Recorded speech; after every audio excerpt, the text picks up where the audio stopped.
Сәлеметсіздер ме оқушылар? Бүгінгі көңіл күйлеріңіз жақсы деген ойдамын.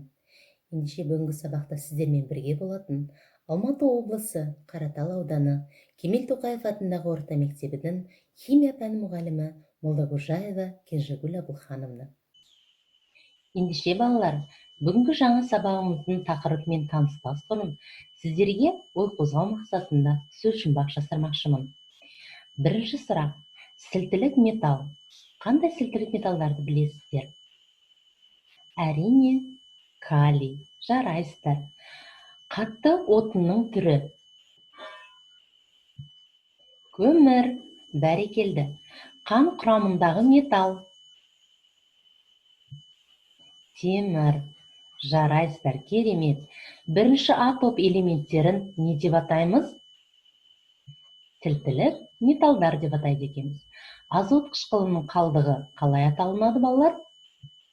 Нитраттар. Құрамындағы оттегі бар биорганикалық қосылыстар, олар оксидтер болып табылады. Ең жеңіл газ? Бәрекелді, сутегі. Демек, бүгінгі жаңа сабағымыздың тақырыбы көмірсулар. Дәптерлеріңізді ашып, 271 беттегі 56 тақырыпқа назар аударыңыздар. Яғни бүгінгі сабағының тақырыбы көмірсулар. Бүгінгі сабақта меңгеретіндеріңіз көмірсулардың жіктелуін білесіздер, көмірсулардың биологиялық маңызы мен қызметтерін ажырата аласыздар. Бүгінгі сабағымыздың бағалау критерийі көмірсуларды жіктейді, биологиялық маңызы мен қызметін ажыратады. Ендеше жаңа сабағымызды бейнероликтен бастасақ. Көмірсулар табиғатта кеңінен таралған қосылыстардың үлкен тобын құрайды. Көмірсу деген атау химиктер химиялық қосылыстардың құрамын анықтап алып, бірақ оның нақты құрылымын анықтай алмаған кездерден бері келе жатқан дәстүрлі атау болып табылады. Сол кездері көмірсулардың көміртек пен суға ыдырайтыны белгілі болатын. Сондықтан химиктер көмірсулар тек осы екі компоненттен тұрады деп есептеді. Қазіргі таңда көмірсулардың химиялық құрамы молекуладағы әрбір атом көміртек, сутек және оттек атомдарының саны жазылатын формула арқылы көрсетіледі. Әдетте көмірсулардың құрамындағы оттек пен сутек атомдарының сандық қатынасы су молекуласындағыдай болады. Көмірсулар сондай-ақ сахаридтер деген атпен де белгілі. Яғни балалар, бейнероликтен көргендегідей, көмірсулар көміртек және су формуласымен өрнектелетін табиғи органикалық қосылыстар болып табылады. Көптеген көмірсулардың молекуласының құрамындағы сутек атомдары көміртек атомдарынан 2 есе көп болатындықтан оларды көмірсулар деп атаған. Көмірсулар органикалық заттардың ішіндегі аса маңызды қосылыстардың бірі болып табылады. Көмірсу молекулаларының құрамына көміртек, оттек және сутек атомдары кіреді. Көмірсу деген терминді 1844 жылы орыс ғалымы Шмидт енгізген болатын. Ендеше балалар, көмірсулар 3 топқа жіктеледі: моносахаридтер, дисахаридтер және полисахаридтер. Моносахаридтерге глюкоза, фруктоза, рибоза, дисоксирибоза жатады. Дисахаридтерге сахароза мен лактоза жатады. Ал полисахаридтерге крахмал, целлюлоза, гликогенді жатқызамыз. Глюкоза С6, H12, O6 болып келетін моносахаридтерге жатады. Глюкоза ақ түсті, суда жақсы еритін тәтті дәмі бар зат. Ол жеміс қанты деп те аталады. Жеміс жидектерде кездеседі. Адам қанында 0,1% болады. Қатты ауырған кезде адамды отадан кейін жасанды жолмен тамақтандыру үшін қолданылады. Себебі глюкоза тотыққан кезде энергия бөледі. Сонымен қатар глюкозаны ашыту арқылы спирттер алу үшін де қолданады.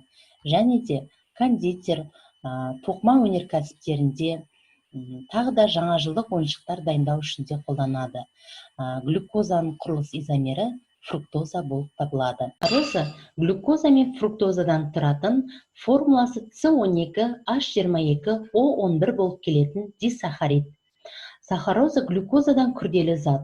Ол сәбізде, қауында, қайын шырындарында, қант қызылшасында, қант қамысында кездеседі. Және де сахароза негізгі қоректік зат болып табылады. Ол біздің күнделікті асқа пайдаланатын, суда жақсы еритін, ерітіндісі тәтті дәм беретін зат болып табылады. Сонымен қатар сахароза бауырды қорғауға, мидағы қан айналымын жақсартуға қатысады. Сахароза гидролизденген кезде глюкоза мен фруктоза түзеді. Ара балы сахароза мен фруктозадан тұрады.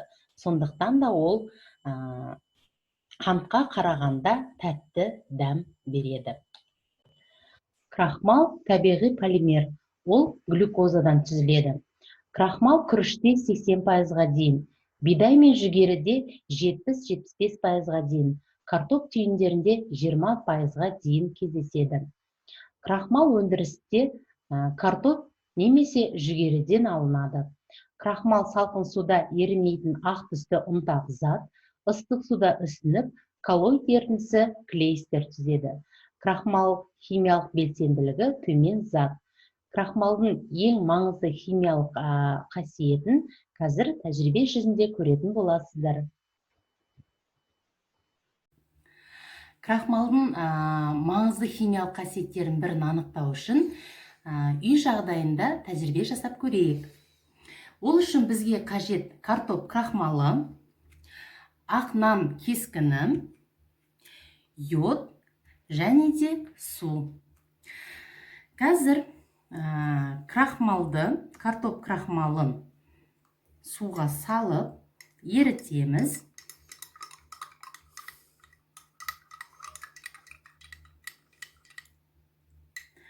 Осы ерітіндіге йод ерітіндісін құямыз.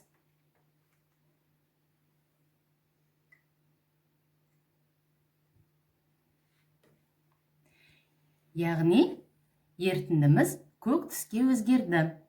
Бұл картоп крахмалының құрамында крахмал бар екенін көрсетеді. Екінші тәжірибеміз ақ нан кескініне йод ерітіндісін құямыз.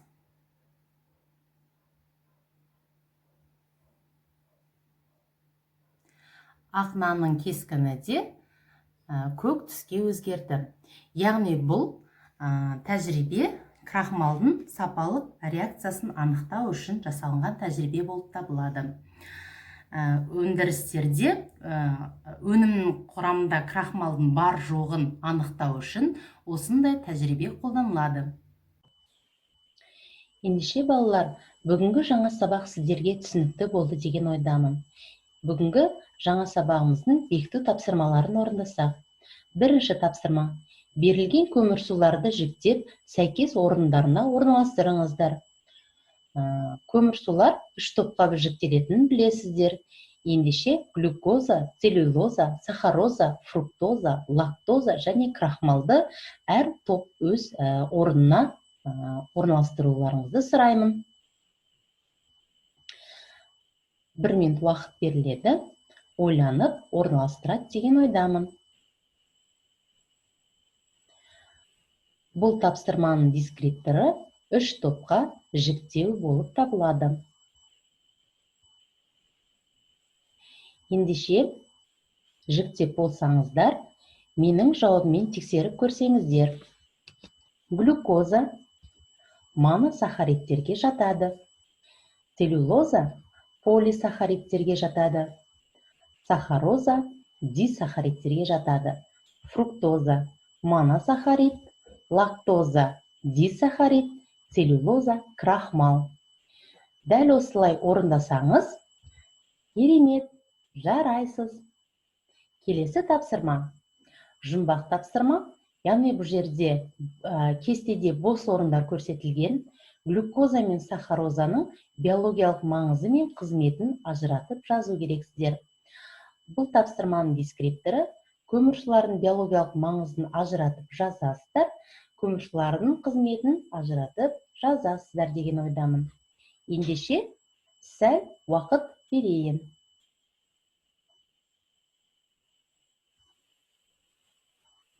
Жаңа сабақты естеріңізге түсіріп жазды деген ойдамын. Ендеше жауабымызды тексеріп көрсек. Глюкоза биологиялық маңызы адам ағзасында зат алмасу процесіне қатысады.